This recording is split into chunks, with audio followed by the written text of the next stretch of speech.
என்ன ஓனர் என்ன பண்றீங்க? தம்பி இன்னைக்கு பென்ஷா போர்ஷேவா ஆட்டோமொபைல் இண்டஸ்ட்ரியில ரொம்ப ஃபேன் பேஸ் அதிகமா இருக்க ஒரு போர்ஷேவும் பக்கத்துல தரத்தின் உச்சக்கட்டம்னு சொல்லக்கூடிய மெர்சிடிஸ் பென்ஸ் இருக்கு. இப்ப ரெண்டு பேருக்குமே நம்ம போட்டி வைக்க போறோம். போட்டி என்னன்னா எந்த இன்ஜின் வந்து ரெண்டுத்துல ஸ்மூத்தா இருக்கு. இதுக்கு 3 டெஸ்ட் பண்ண போறோம். அது என்னென்ன டெஸ்ட்னா ஃபர்ஸ்ட் ஸ்டார்டிங் பண்ணிட்டு இந்த தண்ணி இது மேல வைக்க போறோம். செகண்ட் டெஸ்ட் பாத்தீங்கன்னா வண்டியை 3000 RPM ரைஸ் பண்ண போறோம். தேட் செட் ஸ்டார்ட் பண்ணும்போது எந்த வெஹிக்கிள் வந்து ஸ்மூத்தா ஸ்டார்ட் ஆகுதுன்ற இந்த 3 டெஸ்ட் பண்ண போறோம். இதுல எது பெஸ்ட்னு சொல்லி நீங்க கமெண்ட் பண்ணுங்க. ஓகேவா? நம்ம முன்னாடி 2 ஜாம்பவான் நிக்கிறாங்க. ரெண்டுமே V6 டீசல். இதோட வைப்ரேஷன் பாரு.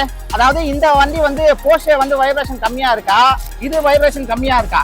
இந்த மெர்சிடிஸ் பென்ஸ் பார்த்தனா 40000 கிலோமீட்டர் தான் ஓடி இருக்கு. இந்த போர்ஷே பார்த்தனா 1,00,000 கிலோமீட்டர் ஓடி இருக்கு. அடுத்து RPM டெஸ்ட் 3000 RPM ரைஸ் பண்ணுங்க. ஆக்சுவலா இது வந்து பார்த்தனா 3000 RPM ரைஸ் ஆகுது. இது 3000 RPM ரைஸ் ஆகுது. அடுத்த டெஸ்ட் பார்த்தனா வண்டியை ஸ்டார்ட் பண்ணும்போது எது அதிக அளவு வைப்ரேஷன் ஆகுது அப்படின்றது. ஆனா வண்டியை ஸ்டார்ட் பண்ணுங்க.